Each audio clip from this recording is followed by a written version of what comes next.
Gue tahu apa yang lo rasain tiap malam. Pas lampu kamar udah mati, cuma ada sinar dari layar HP yang nerangin muka lo yang kelihatan capek.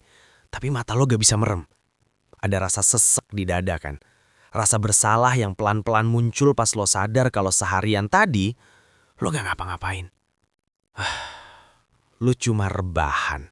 Dari jam 8 pagi sampai jam 8 malam, lo cuma pindah-pindah posisi tidur. Jempol lo udah kapalan, otot jempol lo udah terlatih cuma buat satu hal. Scrolling TikTok yang isinya sampah semua. Lo lihat orang sukses, lo iri. Lo lihat orang pamer pacar, lo ngerasa hampa. Lo lihat orang pamer kemewahan, lo makin benci sama hidup lo sendiri.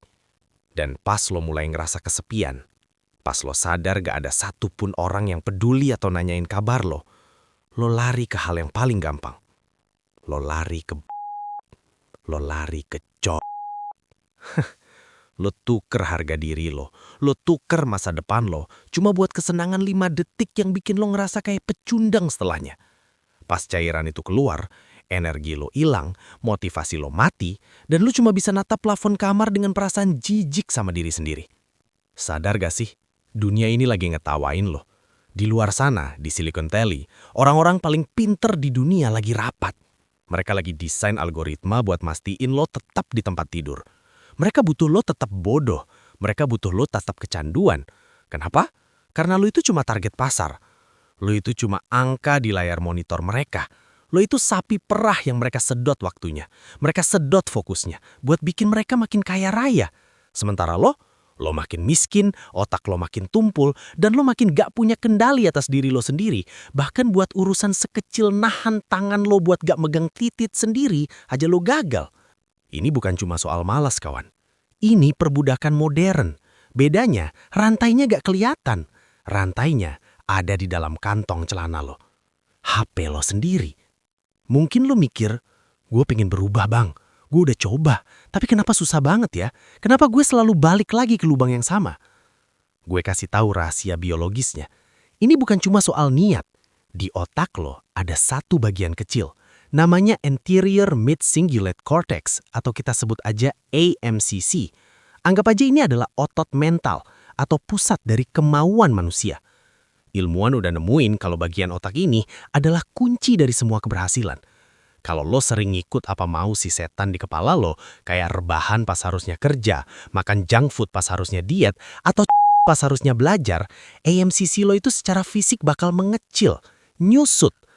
Akibatnya, otak lo jadi lemah. Lo jadi manusia yang gak punya daya tawar sama diri sendiri. Itulah kenapa pas lo niat mau berubah jam 7 malam, jam 9 malam lo udah balik lagi jadi sampah. Otak lo udah kecanduan dopamin murah. Lo butuh stimulasi instan karena otak lo gak sanggup nahan bosan. Tapi dengerin gue baik-baik. AMCC itu bisa di-upgrade. Ini kabar baiknya. Cara menguatkannya bukan dengan baca kata-kata motivasi atau dengerin lagu semangat. Caranya adalah dengan penderitaan yang disengaja. Tiap kali lo ngerasa males bangun pagi, tapi lo tetap paksa kaki lo nyentuh lantai, di situ AMCC lo menebal. Tiap kali lo pingin buka aplikasi biru atau ijo itu buat cari bokep, tapi lo banting HP lo dan milih buat push up, di situ otak lo jadi lebih kuat. Ini ibarat lo lagi angkat beban buat mental lo. Lo lagi bangun remote control atas hidup lo sendiri. Semakin sering lo ngelakuin hal yang lo benci, semakin kuat kontrol lo atas diri lo sendiri. Lo mungkin mikir, gue kan cuma orang biasa bang. Gue gak punya modal, gue gak punya bakat. Gak mungkin gue bisa sekuat itu. Coba lo lihat David Goggins. Lo tahu siapa dia sekarang? Orang paling kuat di bumi. Tapi lo tahu siapa dia dulu? Dulu, dia itu low dalam versi yang lebih parah. Beratnya hampir 140 kilo. Kerjanya bersihin kecoa di restoran fast food.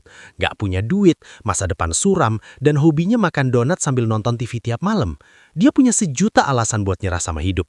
Tapi satu hal yang dia lakuin, dia mulai melakukan hal yang dia benci setiap hari. Dia benci lari, tapi dia lari. Dia benci air dingin, tapi dia mandi air es. Dia benci bangun pagi, tapi dia bangun jam 4 subuh. Goggins pernah cerita, sampai hari ini pun setelah jadi Navy SEAL dan pelari maraton kelas dunia, dia masih benci bangun pagi. Dia masih benci pakai sepatu lari.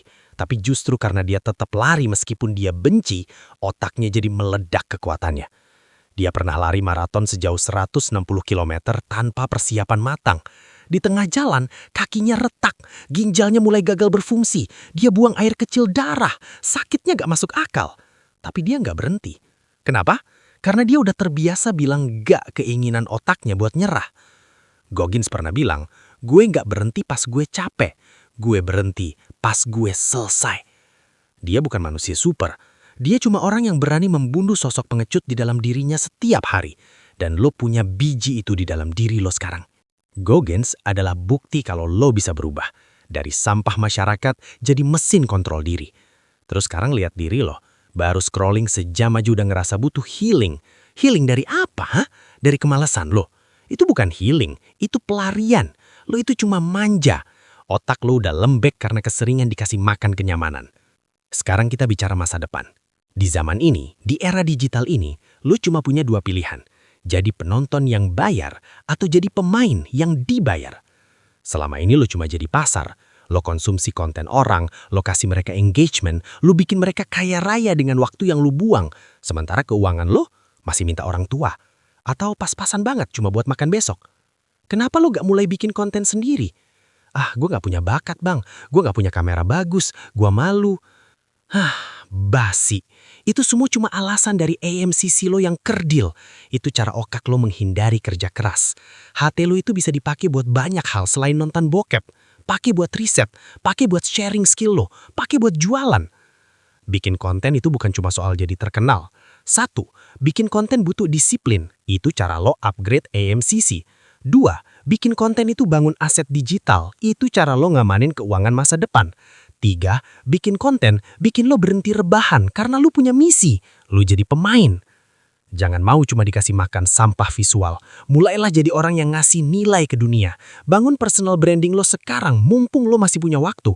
Biar suatu saat nanti, duit yang nyari lo bukan lo yang ngemis-ngemis pinjol gara-gara gaya hidup rebahan lo yang gak menghasilkan apa-apa itu. Sekarang kita praktek. Jangan cuma dengerin video ini terus tidur lagi. Itu namanya mental masturbation. Lo ngerasa pintar padahal belum ngelakuin apa-apa. Setiap kali lo ngerasa lo mulai kalah, tiap kali tangan lo mau buka TikTok atau situs porno, gua mau lo ingat satu kata, reset. Gunakan teori 40% dari Goggins. Pas lo lagi belajar atau kerja, terus otak lo bilang, "Dalah, capek, besok aja." Ingat, itu baru 40% kekuatan lo. Lo masih punya cadangan 60% lagi yang tersembunyi. Paksa, tembus batas itu.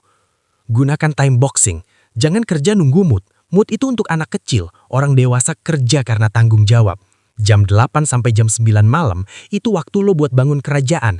Gak peduli lo lagi sedih, gak peduli ada gempa, tetap duduk di kursi, tetap pegang HP lo buat hal produktif. Video ini bentar lagi selesai. Dan setelah ini, cuma ada 2 jalan buat lo. Jalan pertama, lo tutup video ini, lo ngerasa termotivasi sebentar, terus 10 menit kemudian lo balik lagi rebahan, dan mungkin lo bakal buat ngerayain penderitaan lo.